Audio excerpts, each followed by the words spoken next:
Tu m'as dit que je suis béni, que ton ciel est ouvert pour moi. Tu m'as dit que je suis prospère, que l'abondance sera mon partage. Et pour ma vie, pour ma femme. Si tu as l'amour de Dieu en toi, tu vas vers les perdus, tu vas aller braver tout ce que les gens vont dire. Comme on dit pour Jésus, oh cet homme, il est avec des gens de mauvaise vie. C'est donc qu'on doit se parler de toi, mais ça ne doit pas t'arrêter. Le grand homme, celui qui sait braver les dangers, qui prend le risque pour aller sauver une âme. La femme de Dieu est sur nous.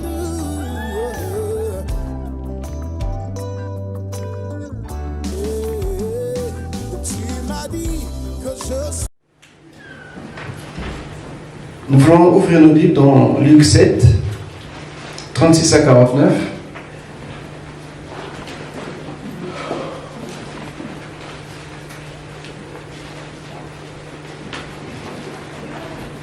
Même quand tu ne parles pas, je te dis que tu parles. Alléluia. Parce que ton cœur parle. Parce que tes pensées parlent. Et celui qui est là-haut entend. Il voit. Et il vient. Et il compatit. Et il te relève. Il t'établit. Et les gens sont surpris. Parce que Jésus est passé par là. Alléluia. Nos secrets, nos cœurs n'ont pas de secret devant le Seigneur. Ni nos pensées. Car nous avons un grand Dieu. Un grand Dieu. Amen. Luc chapitre 7, 36 à 49. Pour les lecteurs bibliques de la Bible, ils savent, mais on va relire cela pour poser le décor de notre parole de ce jour. Luc 7, 36, 47, c'est la parole du Seigneur. Un pharisien invita Jésus à manger avec lui. Jésus entra dans la maison du pharisien et se mit à table. Une femme pécheresse qui se trouvait dans la ville apprit qu'il était à table dans la maison du pharisien. Elle apporta un vase plein de parfum et se tint derrière, aux pieds de Jésus. Elle pleurait et bientôt elle lui mouilla les pieds de ses larmes. Puis il essuya avec ses cheveux et embrassa et versa du parfum sur eux. Quand le pharisien qui avait invité Jésus vit cela, il se dit en lui-même, si cet homme était prophète, il saura qui est celle qui le touche et de quel genre de femme il s'agit. Il saura que c'est une pécheresse. Jésus prit la parole et lui dit, Simon, j'ai quelque chose à te dire. Maître, parle, répondit-il. Un créancier avait deux débiteurs. L'un d'eux lui devait 500 pièces d'argent et l'autre 50. Comme ils n'avaient pas de quoi le rembourser, il leur remit à tous deux leurs dettes. Lequel des deux l'aimerait le plus? Simon répondit, celui, je pense, auquel il a remis la plus grosse somme. Jésus lui dit, tu as bien jugé. Puis il se tourna vers la femme et dit à Simon, tu vois cette femme, je suis entré dans ta maison et tu ne m'as pas donné d'eau pour me laver les pieds. Mais elle les a mouillés avec ses larmes et les a essuyés avec ses cheveux. Tu ne m'as pas donné de baiser. Et elle, depuis que je suis entré, elle n'a cessé de m'embrasser les pieds. Tu n'as pas versé d'huile sur ma tête. Et elle a versé du parfum sur mes pieds. C'est pourquoi je te le dis. Ses nombreux péchés ont été pardonnés puisqu'elle a beaucoup aimé. Mais celui à qui l'on pardonne peu aime peu. Amen. Amen. Ce texte est merveilleux et ça suscite toujours de l'admiration quand le Seigneur parle. Comment il ramène les choses à un point tel que personne ne peut contester. Alléluia. Jésus sait mettre tout le monde d'accord. Amen. Cette histoire c'est un fait, c'est pas une histoire, c'est un fait. Mais l'histoire, c'est au niveau de la parabole. Et quand nous voyons les trois personnages qui sont en interactivité, il y a Simon le pharisien, il y a la femme pécheresse et il y a Jésus. C'est Jésus qui parle plus. Simon aussi parlait, tout comme cette femme pécheresse. Mais pour les deux, c'était plus d'une manière muette. Ils parlaient dans leur cœur et Simon dans ses pensées. Amen. Mais Jésus, il lit les pensées. Il voit dans nos cœurs. Jésus est Dieu. Je te rappelle que Jésus est Dieu. Jésus n'est pas le petit de Dieu, mais il est Dieu. Et c'est pas comme si avec Dieu ça marche pas, je vais essayer avec Jésus. Non. Jésus est Dieu. Dans toute ta vie, dans ce que tu es, dans ce que tu représentes, n'oublie pas que Jésus est Dieu. Amen. Et donc Simon en a fait l'expérience. Pour Simon, Jésus était quelqu'un, voilà, qui faisait des miracles, qui avait des paroles puissantes, sans plus. La preuve, c'est, il dit, si cet homme était vraiment prophète, amen. En réalité, il disait, si cet individu est réellement prophète. Donc, il ne réalisait pas la divinité de Jésus. Il ne réalisait pas qui il était vraiment Jésus. Il a pensé cela. Il n'a pas dit, mais il a pensé. Et Jésus va l'amener à un niveau, il va lui montrer que non seulement il est prophète, mais il est plus qu'un prophète. Amen. Alléluia. Amen. Notre Jésus à nous est plus qu'un prophète. Celui que nous servons est plus qu'un prophète, parce qu'il est Dieu. Et donc, Jésus veut ramener Simon à un niveau qu'il n'y pensait pas. Et il va se servir de ce que cette femme va faire. Lui qui est pharisien, qui connaît la loi, qui connaît Dieu, soi-disant, mais il va apprendre auprès d'une femme qu'elle nomme pécheresse, c'est-à-dire prostituée. Vous imaginez le contraste? Lui qui est censé éclairer, qui est censé comprendre, enseigner, mais celui qui va être enseigné par une femme, à ses yeux, qui n'avait pas de valeur, qui n'avait pas d'importance. Il lui dit que Dieu confond le fait, le fort. Alléluia. Il confond les sages. Si on te traite que tu ne connais rien, comme tu as Jésus, sois en paix. Tu n'es rien, tu as Jésus, sois en paix. Ne sois pas troublé. Même si tu manques quelque chose aujourd'hui, tu as Jésus, sois en paix. Alléluia. Et donc, Jésus, pour comprendre cette parabole, il faut partir de la fin, l'histoire plutôt. Jésus prend la parabole de deux débiteurs. Les deux personnes doivent. Et celui à qui il doit va leur remettre leur dette gratuitement, sans rien payer. Alors Jésus prend le problème de ces deux débiteurs pour amener la réalité aux yeux de Simon, qui se croyait être au-dessus de cette femme. Alors qu'en réalité, cette femme était au-dessus de Simon. Quel contraste. Alléluia. Amen. Ce que Dieu voit, c'est pas ce que toi et moi on voit. Dieu, il va plus loin. Il voit en profondeur.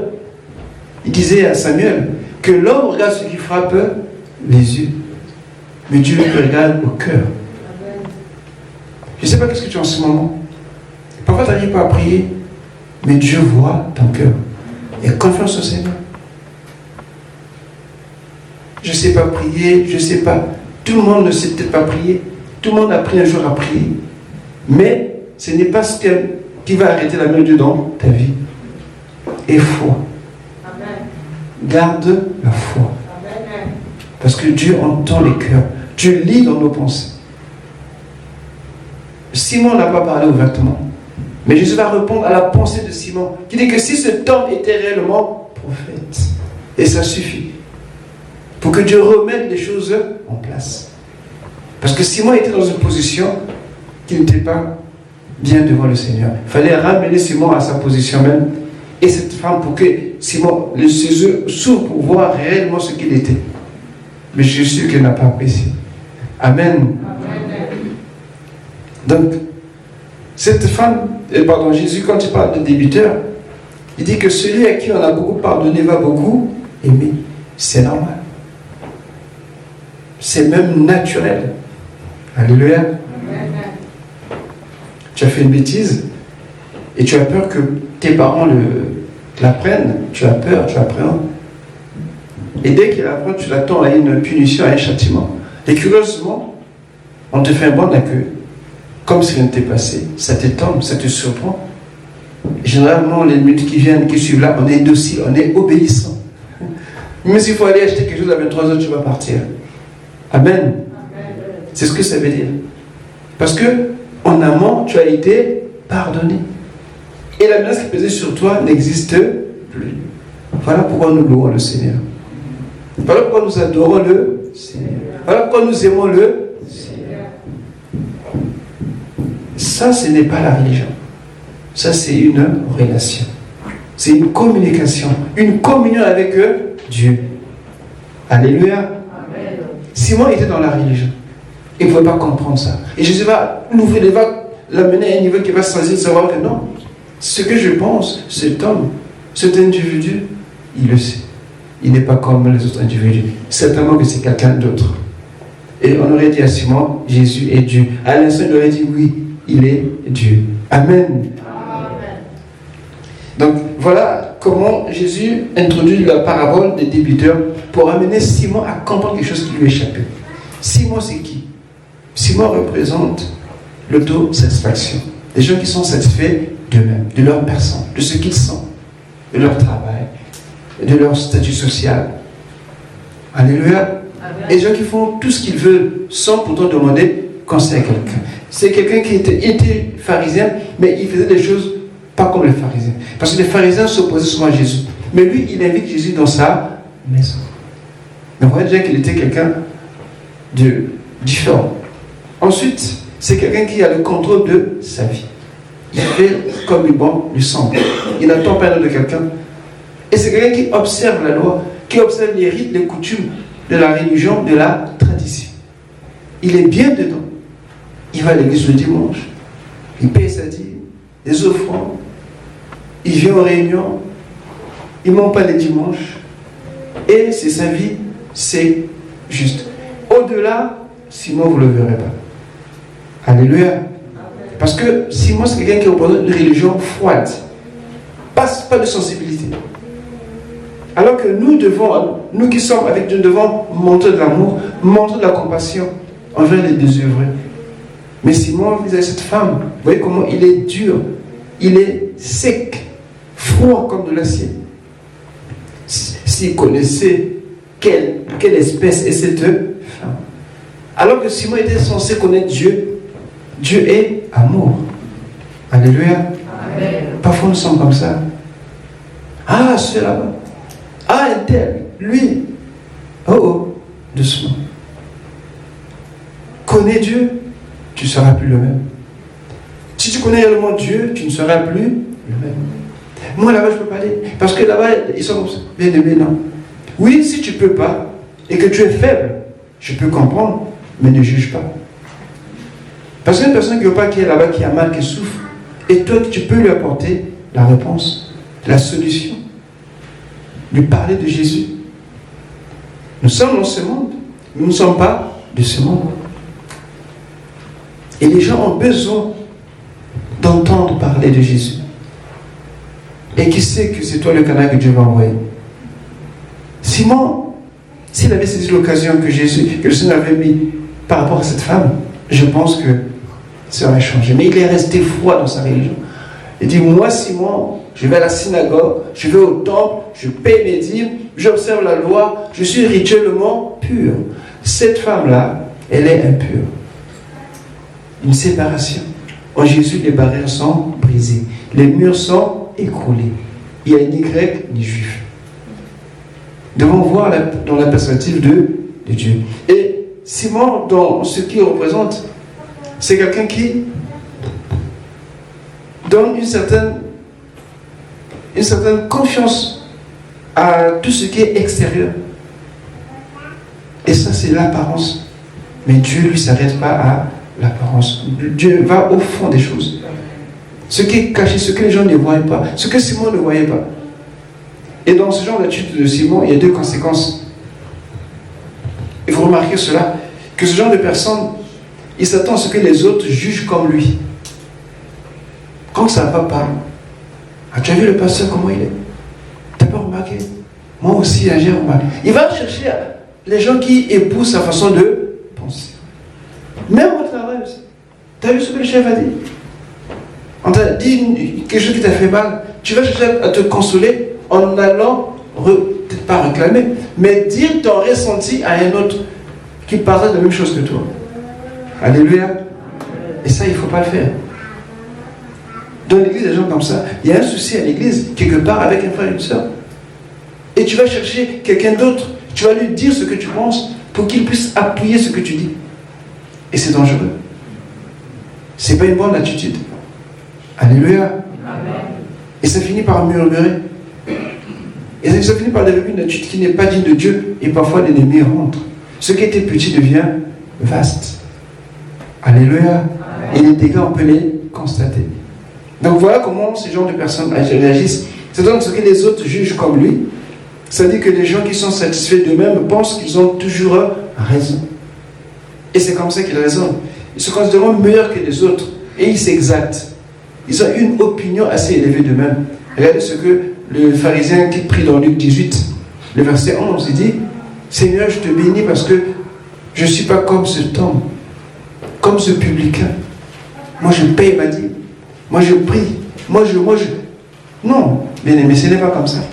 Parce que là, tu es satisfait de toi-même. Tu viens même réclamer à Dieu que tu as vu comment je suis juste.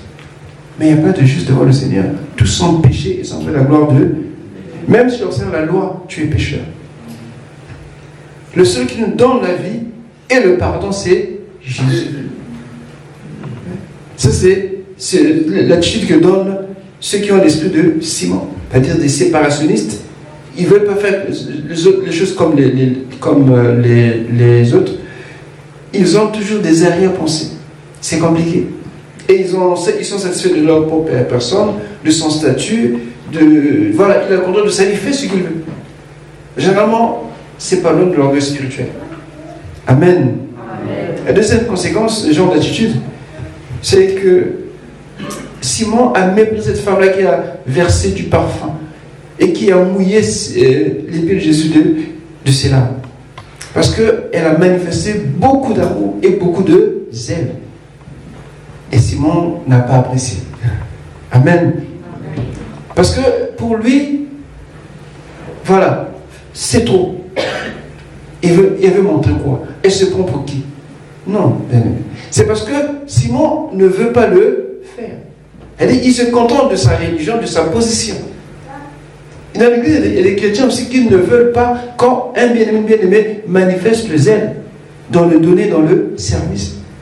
Il s'oppose, il critique. Mais non, le Seigneur apprécie. Le Seigneur n'a pas réussi cette femme-là pour dire que non, tu fais trop. Non, non, non. Le Seigneur a laissé faire. Mais quand nous dépensons notre temps, nos moyens pour le Seigneur, Dieu est content. Mais quelqu'un d'autre a voulu peut te décourager. Tu veux faire ça pourquoi? Ah, mais c'est pour le pasteur. Tu veux qu'on te voie à l'église? Non. Non. Ce genre de c'est ce que Simon manifeste. C'est pas que Simon est capable de le faire parce qu'il ne veut pas le faire. Parce qu'il a un certain statut à respecter. Il s'est mis des limites. Quand ça sort hors de ses limites, ça ne marche pas. Il va chercher à critiquer ou à s'opposer. Et ça, parfois dans l'église, encore des gens de comportement. Et ça, c'est Simon.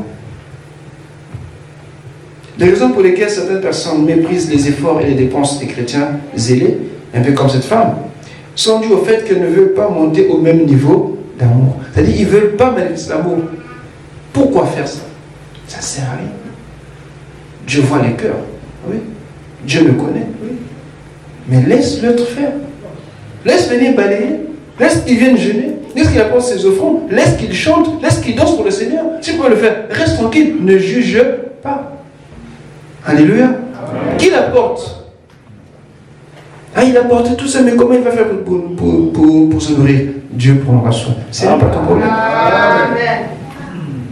Vous voyez, si on le comprend dans l'église, encore des gens comme ça. Et ça, c'est l'esprit de Simon. Ensuite, quand nous regardons à cette femme, cette sœur, Amen, disait que c'est une femme pécheresse. Mais quand Jésus a conclu l'affaire, c'est venu une sœur en Christ. Amen. Cette femme, elle arrive,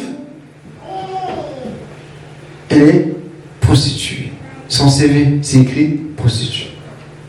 Une mauvaise réputation. Tout le quartier, même le petit, quand je le vois, on l'indexe. Tu as vu la tantine là? Tu as vu la tata là? Elle est comme ça, elle est comme ça. Elle est consciente, elle sait.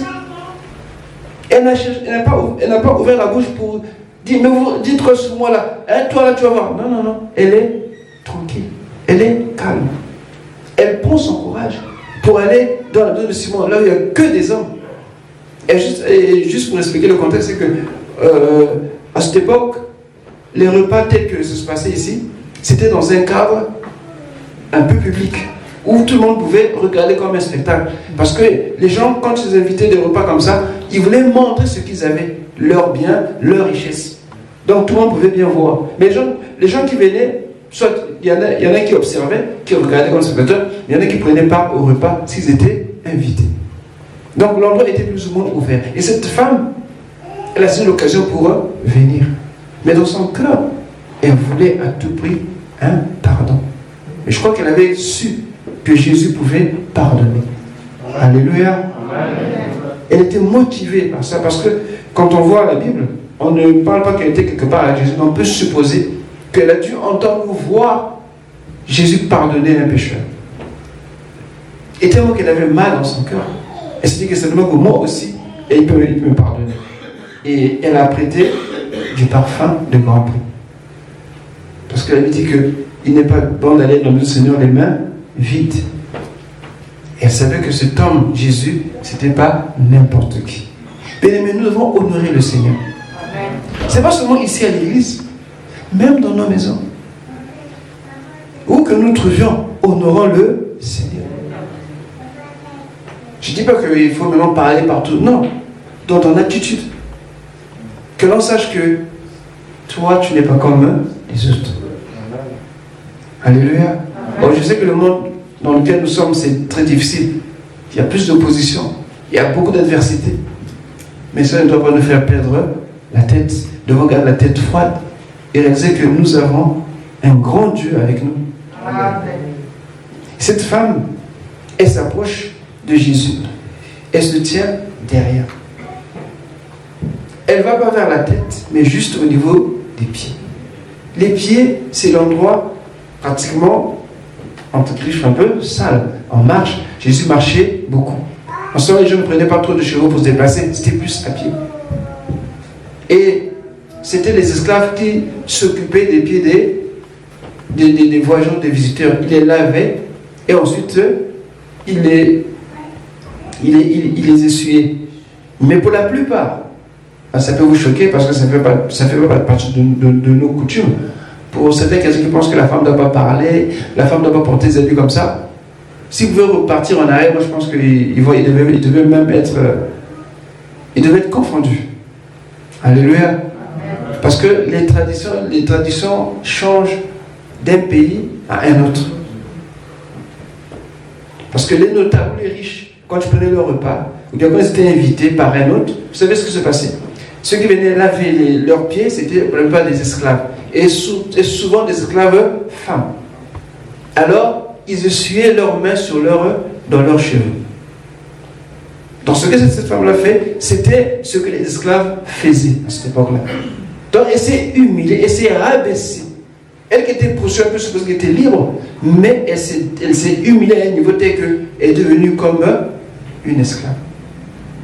Elle n'a pas pris une serviette, mais elle a pris ses cheveux, comme l'esclave le faisait. À quel niveau elle s'est vraiment rabaissée. Et l'autre côté, Simon qui s'élève. Alléluia. Et Simon est là, la femme pécheresse. Et cette femme, elle met le parfum. Elle le suit elle pleure et tout ça. Alors Jésus dit à Simon, écoute, j'ai une question à te poser. Puisque tu veux savoir si réellement je suis prophète. Mais moi, je suis plus que prophète. Et d'où il lui parle de la parabole de deux débiteurs. Alors, il réalise une chose, que cette femme, sur toute la ligne, où chaque question, elle avait 10. Et Simon avait 0, 0, 0, 0, 0. Et à la fin, Simon n'a plus. La seule fois que Simon a parlé, c'est lorsque je lui ai demandé lequel de deux va plus se lever. Je pense celui à qui il a plus se réunir. Jésus dit, c'est juste. Et après, il n'a plus parlé. Vous savez, les autres ont dit, mais qui est donc celui-ci qui peut pardonner les péchés? Peut-être que Simon faisait partie aussi. Mais personne n'a répondu. Parce que Simon a réalisé que ce qu'il était en réalité, c'était que du vent et poursuite de vent. Il n'avait rien de constant devant le Seigneur. Et que cette femme qui est traitée de prostituée, c'était elle qui avait plus de valeur devant le Seigneur. Et ce que je dis, bien aimé, c'est que Dieu connaît ton cœur. Amen. Dieu connaît nos cœurs. Amen. Tu peux ou ne pas parler, mais ta présence, par la foi, Dieu voit ce qui est dans ton cœur. Amen. Dieu sait ce qui est dans tes pensées. Cette femme, tu disais qu'on ne sait pas ce qui s'est passé dans sa vie. Est-ce qu'elle était victime de la méchanceté des hommes, de sa famille, des gens, je ne sais pas, qu'elle se trouve dans cette position? On ne peut pas savoir. Il y en a qui sont dans la rue parce que très tôt, on l'a initié à cette vie pour se nourrir, pour subvenir à certains besoins et on est obligé d'aller dans la rue. Mais parfois, ce n'est pas de bon cœur. Mais nous, quand on regarde, on juge, ah c'est là, ah celui-là. Mais tu ne sais pas dans quelles circonstances elle est devenue, ou il est devenu comme ça. Parfois, on sent comme ça. Moi, je prie. Moi, je dis Jésus, vous là. Et à la cellule, on avait dit, je dis que les premiers seront les derniers. Faisons attention. Dieu ne s'arrête pas à nos paroles, mais Dieu va dans nos cœurs. Parce que là, on ne peut pas tromper Dieu. Nos paroles, on peut dire des belles paroles, mais le cœur n'y est pas. Vous voyez ce que Simon fait? C'est un contraste. Il invite Jésus. Mais dans son cœur, il pense que Jésus, ce n'est qu'un homme ordinaire. Il ne le reçoit pas avec politesse. Ici en Europe, à une certaine période, quand tu reçois quelqu'un, tu le ôtes son manteau, tu prends son chapeau. Alléluia. C'est des marques de respect, de considération. Mais là-bas, il fallait laver les pieds. Il fallait baiser la personne, donner faire des bisous si vous voulez. Et essuyer les pieds, laver les pieds. Mais Simon c'était pas son affaire. Ça veut dire qu'il n'avait pas la considération vers Jésus. Et qui sait, s'il n'attendait peut-être pas, j'ai pas une occasion pour accuser Jésus. Mais Jésus est quand même parti. Il n'a pas dit cet homme-là, mais voilà, Jésus est parti.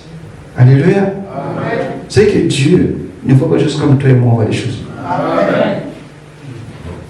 Simon, je ne sais pas, qu'est-ce qui a motivé Simon d'inviter Jésus? Je ne sais pas. Regardez, quand vous lisez l'histoire, vous allez voir qu'il était un peu méfiant, un peu, voilà, il doutait un peu de Jésus. Mais Jésus le savait. Parfois, on peut t'inviter quelque part, on te prend pour quelqu'un qui est bien-aimé, soit aussi simple que ça. Amen. Et parfois, tu peux donner la sagesse, tu peux le souvent par une parole de connaissance et de sagesse, ils seront sourds. Parce que nous avons, nous, les dons du Saint-Esprit. Et à l'occasion, tu peux prier pour la personne qui est malade, la personne va te guérir, et ils vont changer d'avis à ton sujet. Amen. Ça, c'est la puissance que Dieu nous a donnée. Simon, lui, il prenait Jésus pour, voilà. Mais cette femme a pris Jésus à sa juste valeur. Du moins pour ce qu'elle croyait qu'était Jésus. Elle ne s'est pas trompée. Simon pense que si cet homme est vraiment... Alléluia. Non. On n'invite pas quelqu'un avec des intentions comme ça. Ou tu l'invites ou tu ne l'invites pas. Tu es avec ton frère, vous parlez, mais dans ton cœur, tu penses des mauvaises choses. Oh, je t'aime. Mais dans ton cœur, mais c'est même pas ça. Tu veux le voir tomber. Tu veux voir son malheur. Tu veux que tombent tous les fléaux possibles. Mais pourtant, dans la bouche, tu as des bonnes paroles. Quand Jésus, il demande, il dit, parle, maître. Ah, tu as dit tout à l'heure, cet homme, cet individu-là, s'il est réellement prophète. Mais là, ta bouche dit, parle, maître. Parce que maître, c'est le respect. C'est la considération. Raboun. Vous voyez ce double langage? C'est faux. Complètement faux. Mais Jésus le sait. Cette femme n'a parlé aucunement. Il n'y a eu aucun mot dans sa bouche. Tout ce qu'elle faisait était dicté par son cœur. Alléluia. Amen. Et Jésus entend les cœurs. Amen. Et Jésus a entendu cette femme. Et c'est que cette femme avait besoin d'un pardon. La femme n'a pas dit, Seigneur, je veux que tu me pardonnes. J'ai péché. Seigneur, je veux ceci. Non. Il est venu avec son parfum. Et s'est mis derrière Jésus. Elle a commencé à faire ce qu'elle devait faire. Sans ouvrir la bouche. Et je parie que ceux qui étaient là, qui murmuraient, qui parlaient, ça lui était indifférent. Parfois, Dieu aime ça, bien-aimé. Quand tu prends une décision pour le Seigneur, fais ce que tu as à faire, fais-le. Ne t'arrête pas parce qu'on va dire, on va penser. Bien-aimé, non. Regarde d'abord au Seigneur. Comment cette femme nous instruit? Comment elle... Pourquoi tu t'arrêtes dans ton travail? Pourquoi tu te décourages? Parce que le pasteur, c'est pas ça. Parce que l'enseignant ne te voit pas. Parce que la prophétesse ne te voit pas. Bien-aimé, Dieu te voit. Amen. Dieu te connaît. Les cœurs, c'est le domaine de Dieu. Les pensées, c'est le domaine de Dieu. Cette femme est venue. Elle a bravé les hommes qui étaient là. Elle savait qu'on devait considérer. Elle savait tout cela. Elle connaissait sa vie. Je disais tout à l'heure, est-ce que les victimes des événements de la vie, on ne sait pas. Est-ce que c'est un choix délibéré? On ne sait rien. Mais ce qui est vrai, c'est qu'elle avait un problème dans son cœur. Mais elle ne pouvait pas parler.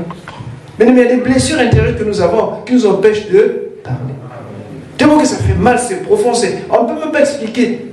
On ne sait pas par où commencer. Des jugements, parfois des condamnations, des choses comme ça, des rejets, toutes ces choses. On te méprise. Il y a aussi des douleurs muettes. Alléluia. Amen. Tu souffres intérieurement. C'est une douleur qui n'est pas physique, mais qui est intérieure. Parce que ce que tu traites, ce que tu vis, c'est difficile. Cette femme bien-aimée, je pense que là où elle était, elle ne pouvait pas te décrire. Non. Mais elle a eu confiance en cet homme qu'on appelle Jésus. Et c'est que cet homme peut changer ma vie. Ce fardeau-là, il est à même de me l'ôter. Elle a eu confiance. Elle s'est dit, j'irai. Il est où? Chez Simon le pharisien, j'irai. Même si on me repousse, j'irai. Même si on me critique, j'irai. Et je sais que derrière, les gens montrent toi. Elle va où? C'est elle, elle va où? Encore elle va où? Mais seulement quand on dit qu'une femme prostituée, et la femme prostituée, on ne se prostitue pas tout seul ou toute seule. C'est qu'il y avait des hommes. Non? C'est qu'il y avait des hommes. Vous savez que dans la parole, le côté homme ressort beaucoup. Tout ce qui est mal, quand on parle ici, souvent c'est les femmes. Remarquez. Alléluia. Amen. Et c'est là que Dieu aussi nous enseigne. Amen. Amen. Parce que c'est un peuple qui considère l'homme à un niveau élevé, c'est-à-dire après Dieu, c'est l'homme. La femme, c'est plus loin là-bas. Donc quand on parle des hommes, quand on compte les gens, on parle toujours des hommes. Ensuite, les femmes. D'abord les hommes. Mais dans certaines civilisations, certains pays, c'est le contraire. Les femmes d'abord avant les hommes. Bref, donc ça n'a rien à voir. Mais ici, souvent les prostituées, on parle que des femmes. Alors que dans l'Ancien Testament, on parle des prostituées. Il y a aussi des hommes. Je ne sais pas si vous le savez. Il y a aussi des hommes. Les rites ou les cultes des Baals, des Astartés, il y avait la prostitution sacrée. Et c'est les hommes qui étaient là. Quand les gens venaient faire leur offrande, offrir leur offrande, il y avait des pièces réservées pour la prostitution qu'ils appelaient sacrées. Mais c'est pas vraiment clairement dit, mais ce rite, on montre que ça se faisait en Orient ancien. Et aussi, pourquoi pas, quelque part, enfin je ne sais pas, mais généralement, quand on parle de la prostitution, on voit souvent les femmes. Non, il y a aussi des hommes, qu'on ne vous trompe pas. Amen. Et donc, revenons au cœur. Nous avons un texte dans Ésaïe 42, le verset 3, qui dit que Jésus ne t'aime pas le lumineux qui fume encore. Il ne brise pas le roseau cassé. Parce qu'il est compatissant. Dieu, c'est pas... Jésus n'est pas venu pour juger dans un moment. Il est venu pour ramener, redresser, restaurer. Mais parce que dans Proverbe 14, 10, vous pouvez noter, Jérémie 17, 10, Dieu connaît chacun de nos cœurs, dans leur état. Dieu connaît très bien le cœur de chacun. Et Dieu connaissait le cœur de cette femme. Et cette femme avait besoin de Dieu. Un peu comme Anne, qui priait dans le temple, juste en murmurant, en remuant les lèvres. Mais Dieu avait lu ce qui était dans son cœur. Et cette femme, même si elle n'a pas ouvert la bouche, Jésus savait ce qu'elle voulait. Et il lui a donné. C'est-à-dire le pardon. Amen. Et en concluant, Jésus dit,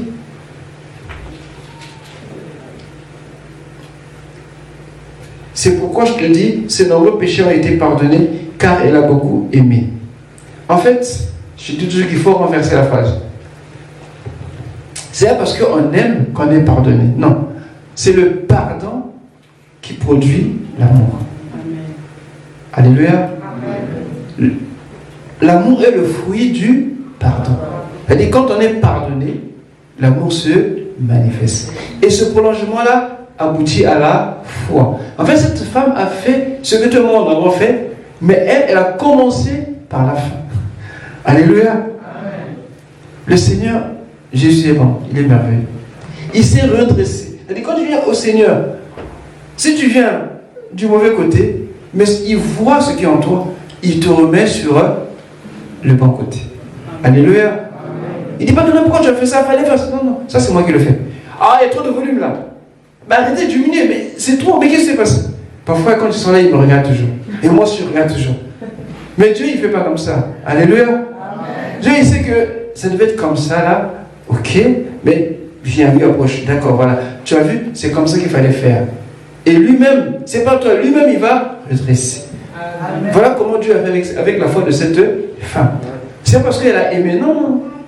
C'est parce qu'en fait, le pardon qu'elle a ressenti, qu'elle attendait, elle avait déjà par la foi. Elle a réalisé que Jésus était d'accord pour lui pardonner. Et cela s'est manifesté par beaucoup d'amour à l'égard de Jésus. C'est pour ça que Jésus a dit, ta foi t'a sauvé. Alors qu'elle n'a pas parlé, elle n'a pas ouvert la bouche. Elle n'a pas dit, je veux ça, tu vois, me critique, on se moque de moi, fais quelque chose, la vie s'il te plaît. Tu vois, le titre du quartier là-bas, j'arrête pas. Non, non, non. Elle n'a rien dit. Bien aimé, il ne faut pas t'inquiéter. Quand tu es devant le Seigneur, quand dans sa présence, laisse ton cœur s'exprimer. Amen. Dieu voit ce qui est dans ton cœur. Même si c'est difficile, crois seulement. Même si tu penses que ça ne peut pas se faire, crois seulement. Parce que ton cœur parle plus que ce que tes lèvres peuvent sortir. Et confiance au Seigneur. Voilà cette femme être complètement rétablie, être restaurée complètement. Et je parie que quand elle est partie, elle était plus que légère. Amen. Je vois l'entendre dire, la joie est dans mon cœur. Jésus est mon roi. Alléluia. Amen. Il y a la joie quand on est pardonné. Et l'amour vient tout naturellement. Et dans ce texte que moi je voulais ressentir, bien aimé, c'est que nous devons regarder toujours à celui qui nous connaît mieux que quiconque.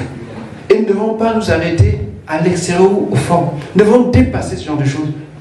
Nous devons avoir un regard plus exercé, plus en profondeur par rapport à ton frère, par rapport à ta soeur. Cherchons pas à aller vers quelqu'un qui partage notre ressenti. Comme tu as eu mal, tu veux l'autre aussi puisse partager ton mal pour que vous deux vous deveniez pareil. Non. Prends le temps de sortir de cela, de refuser cet état. Ne fais pas comme Simon. Alléluia. Amen. Voilà une femme qui nous donne une bonne leçon de foi et d'amour. Pour ceux qui servent, pour ceux qui aiment Dieu, ne vous arrêtez pas. Ou n'arrêtons pas. Faisons ce qui est bien devant le Seigneur. Cette femme femme est une prostituée, mais elle a apporté ce qu'elle avait de plus cher. Elle ne s'est pas contentée du parfum, mais elle a même mis son corps à contribution. Elle dit, quand tu donnes, ne dis pas que bon, j'ai donné, ça me suffit. Non, bien aimé. Quand tu dois faire à l'église, fais-le. Ne t'arrête pas là. Alléluia. Amen. Que le Seigneur nous bénisse. Amen. Notre Dieu est amour et il nous aime. Amen. Parfois, quand nous prions beaucoup, avec beaucoup de paroles, on se contredit aussi quelquefois. Oui, ça arrive. Amen. Mais notre Dieu est toujours là pour redresser. Amen. Dieu est là parce qu'il a dit dans Ésaïe 42, c'est pas si on l'a lu. Ésaïe 42, verset 3 dit, il ne brisera point le roseau cassé et il n'éteindra point la mèche qui brûle encore. Donc même là où on pense qu'il n'y a plus rien à faire, tant que le Seigneur est là, tant que tu peux l'invoquer, t'approcher de lui, bien aimé, crois seulement. Et tu arriveras. Amen. Alléluia. Amen. Nous allons nous lever.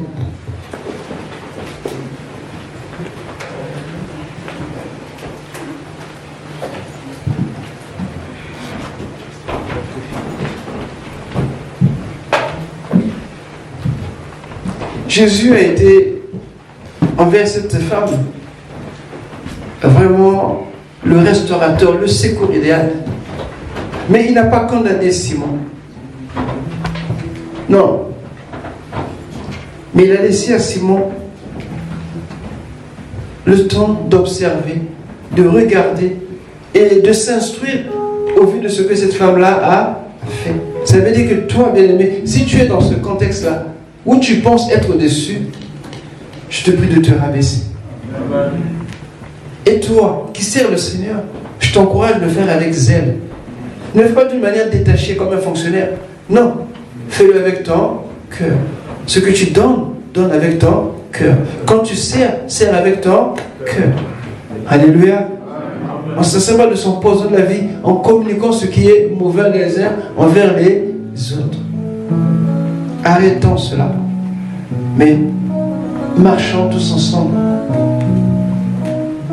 d'un même cœur. Amen. Seigneur, nous voulons te bénir et te recommander, Seigneur, tout ce qui est en nous. Au travers de ta parole, nous croyons que rien n'est caché à tes yeux.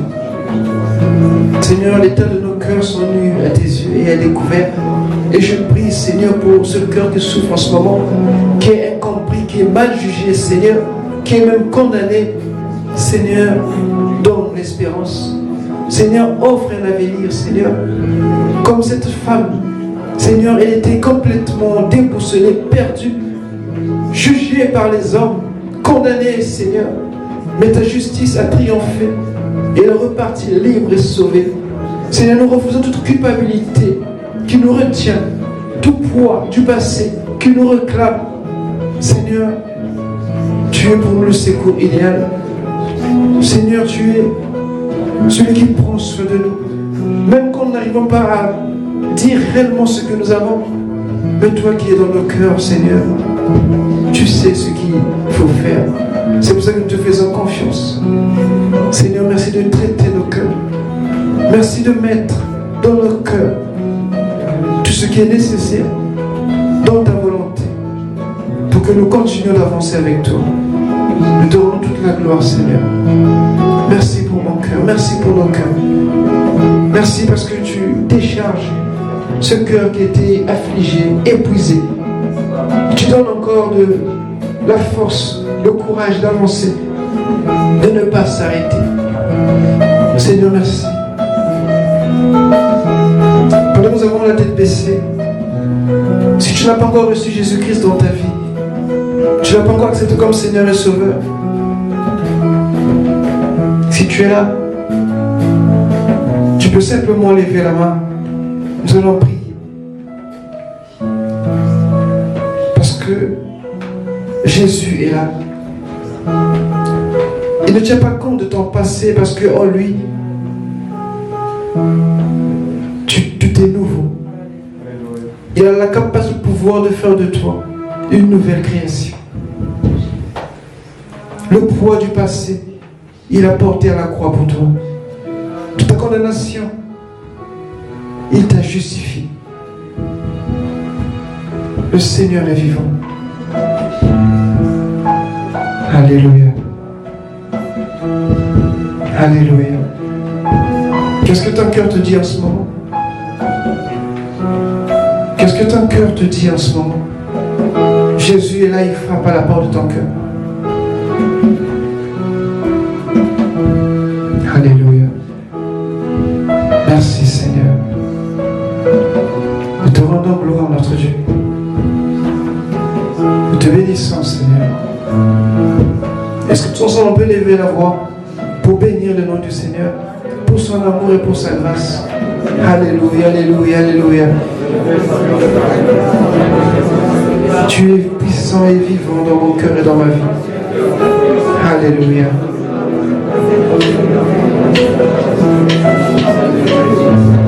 Pour ta présence, merci de ta grâce, mon Dieu.